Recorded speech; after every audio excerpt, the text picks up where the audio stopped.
রাম কাকা রহিম চাচা যে অবস্থায় ছিল তার থেকে খারাপ অবস্থা হয়ে গেছে। এখন রাম কাকা আর রহিম চাচাকে দুজনকে বেশি মেহনত করতে হচ্ছে আর কামাই কম হচ্ছে।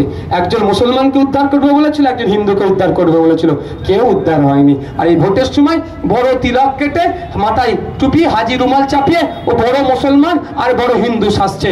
আমাদের হিন্দু মুসলমান সাজতে হবে না। আরে ভাই, তুমি মানুষ সেজে মানুষের উপকার করো, এটাই তোমার কাছে আমরা আশা করব।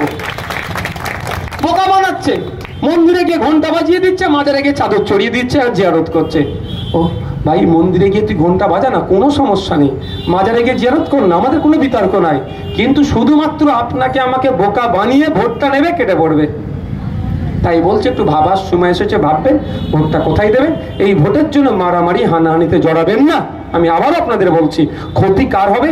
আপনাদের হবে, নেতাদের কিচ্ছু ক্ষতি হবে না। নেতারা মারামারি হানাহানিতে করতে আসে না, কারণ নেতারা ভালো করে জানে মারতে গিয়ে যদি অবঘাতে মারতে মারতে মারা যায় 302 ধারা খাবেও, আর 302 ধারা খেলে কি হবে? জেল থেকে বাড়াতে পারবে না, বাড়ি এসে ভাত খাওয়ার আশাটাও ভুলে যেতে হবে। নেতা তার ছেলেকে জার্মানিতে পাঠিয়ে পড়াচ্ছে, নেতা তার ছেলেকে সিডনি ইউনিভার্সিটিতে বাড়ি পাঠিয়ে পড়াচ্ছে, নেতা তার পরিবারের লোকজনকে লন্ডনে পাঠিয়ে পড়াচ্ছে। আর নেতার হয়ে যিনি জিন্দাবাদ করছে সে শ্রীরামপুর জেল আর বাড়ি করছে।